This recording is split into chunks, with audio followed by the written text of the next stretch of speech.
अगर कोई अपने एंजाइटी को एड्रेस नहीं करता है तो क्या वो डिप्रेशन का रूप ले लेगी? Again, it depends upon the situation to situation. So, if anxiety persists, first of all, you can have those repeated panic attacks. So, you're constantly feeling your heart is racing, you feel as if you can't breathe, etc. So, obviously, that will influence you. So, if the anxiety persists, your decision making ability, your worrying things will increase, your performance will drop. That will lead to low mood. That will ultimately lead to depression. So, it is not necessary that anxiety and depression will happen, but they often coexist because it becomes a vicious cycle if it is not treated in a proper manner. ऐसा हो सकता है क्या कि as you said कि ये कुछ 4-5 chemicals होते हैं, हार्मोन्स होते हैं जो निकलते हैं और हमारे ब्रेन में एक अमाउंट में होता है, उसके वजह से we are behaving functioning normal because of social media, consuming the content and everything, so much spending hours and hours on social media, इसकी वजह से हम लोग एक एंजाइटी पेंडेमिक की तरफ बढ़ रहे हैं? See, there are many factors. One, again, we have seen a huge increase in anxiety disorders after COVID. COVID has been a landmark sort of thing in terms of mental health.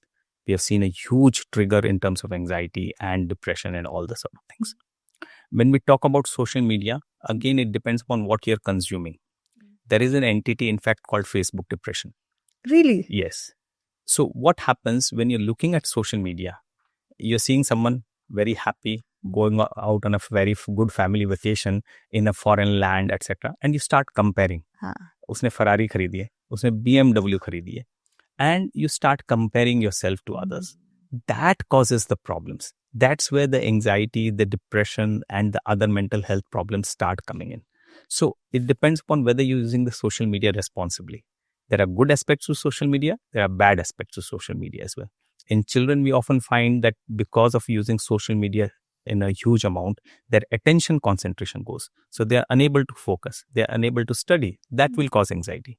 So you are telling children, I am unable to read a book. I used to love reading books. Now I have to put so much extra effort in reading a book. That's exactly the point, because you need to understand that the screen is a very dynamic sort of thing. It's very colorful. It changes rapidly. It gives you a much more sort of engaging sort of environment. The book cannot provide the same thing. So again, what I mentioned previously about caffeine, the same thing comes here. Our brain becomes used to that high level of stimulation. So it cannot come down to that lower level of stimulation to the book and deal and provide that same attention and concentration. So to fix it, there are many ways to do that. Again, it's not a one-day phenomenon. It's a journey. It's a process.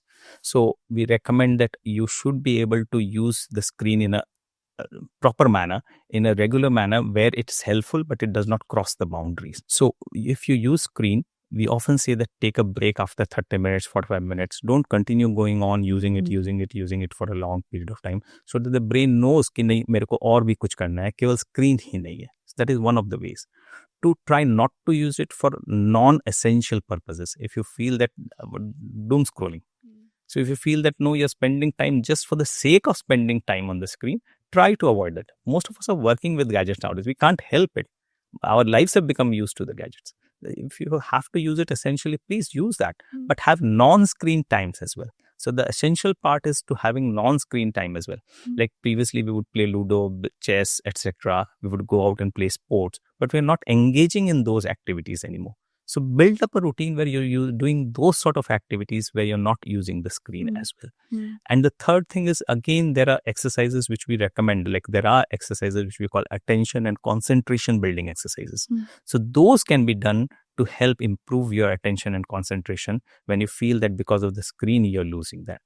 Just to give a simple example, like पुराने जमाने में वो activity books आती थी, एक बच्चा यहाँ पे खड़ा है, वहाँ पे 3 घर है, किस रास्ते से जाएगा? Those are simple attention and concentration building exercises. So if you do those sort of things, crosswords, Sudoku, puzzles, so all these are attention and concentration building exercises. So we often recommend where we find that the attention and concentration is going down, try to do these sort of activities so that it helps to bring your attention and concentration back. ये जो social media है, ठीक है, we'll try to get it better, but it has already made our attention span worse. अभी already काफ़ी damage कर चुका है, आगे ऑफ कोर्स और ज़्यादा कर सकता है. With AI we have also stopped thinking creatively. सब कुछ हमको ChatGPT करके दे देता है, तो हम सोचना भी नहीं चाहते हैं. हम आगे के जनरेशन को हम कब तक रोकेंगे और कितना रोकेंगे? नहीं रोक पाएंगे. So what are we heading towards? आपके हिसाब से 10 साल के बाद में कैसे मेंटल इश्यूज होंगे और क्यों होंगे? We say that after a while you'll only have thumbs and not fingers.